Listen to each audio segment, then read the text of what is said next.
Hey everyone, in this video I'll be going over the Diamonds and Enchanter advancements. Specifically, I'll explain the route in an all-advancement speedrun when returning from the end. After looting enough end cities, you'll want to enchant all your gear quickly to accelerate the rest of the run. The two major things missing will usually be diamonds to craft any gear you weren't able to collect, and lapis for enchanting. About 10 extra diamonds and 40 lapis is usually enough to cover you. Fortunately for us, Matthew Boland has already figured out a quick and reliable way to get both diamonds and lapis using clay and gravel patches. I'm not going to go over exactly how this works. You can watch Matthew Boland's video on this. There will be a link in the description. Now, the full list of all the ore positions is a lot to handle, but I use a very simplified version for AA runs. All I remember are the numbers +3 and +7 in the Z direction, and that's it. I don't use swamp clay, although it does have the highest chance of success, but you don't always have a swamp nearby. And I don't like using river gravel patches because it can be tough to gauge the center of them, and they have a lower chance of success.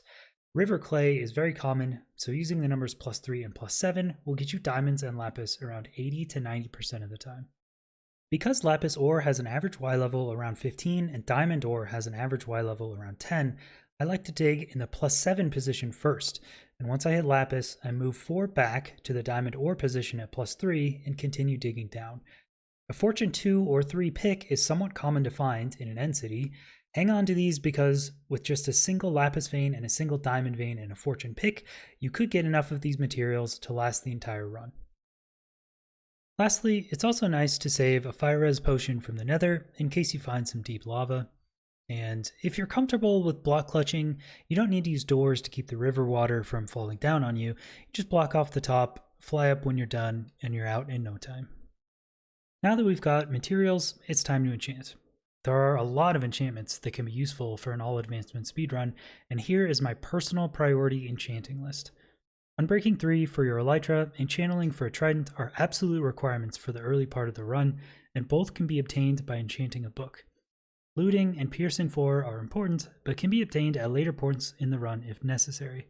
A solid set of tools and armor help save tons of time in the long run, and Silk Touch is needed for total B location, but can also be obtained from tools found in ruin portals or later on in the run.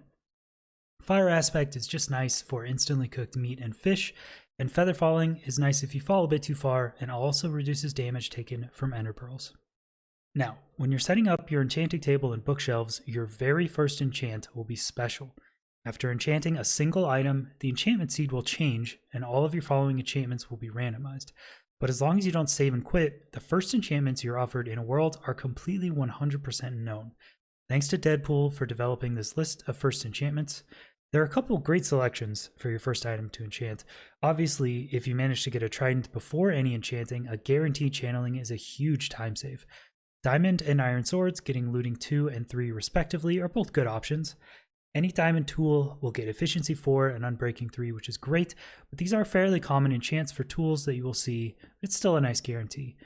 And a diamond helmet will get respiration 3, protection 3, also a pretty solid choice. You'll need 15 bookshelves around an enchanting table for max level enchantment offers. Set up 10 in one corner like this, and then 3 opposite along one side and 2 along the other side, and then finally dig a 2-block hole next to the row of 3. The reason behind using such a specific setup is a strategy I'm calling bookshelf blocking. In order to have an effect on an enchanting table, a bookshelf needs 1 block of unobstructed space between it and the enchanting table. Full blocks and even things like water source and flow blocks will stop the bookshelf from having an effect. This setup here allows you to place water at 4 specific positions around the table to obstruct 1, 2, 3, and 4 bookshelves respectively with just a single water bucket. This will of course successively lower the overall power of the enchantments offered, but allows for cycling through more offered enchantments without having to burn lapis and levels to enchant something unwanted. As an example, here are the offers for a first enchanted book with all 15 bookshelves and those blocking up to 4 additional shelves. The only max power level 30 enchantment is offered with 15 bookshelves, and here it's Luck of the Sea 2. Blocking 1 shelf lowers that to a power of 28, but gives efficiency 3, which isn't that bad. Blocking shelves will overall lower the enchantment powers offered, but not always. Here, in this example, we can see 5 different sets of offers, but only 6 unique enchantments are seen. Try not to spend too much time cycling through offers by bookshelf blocking.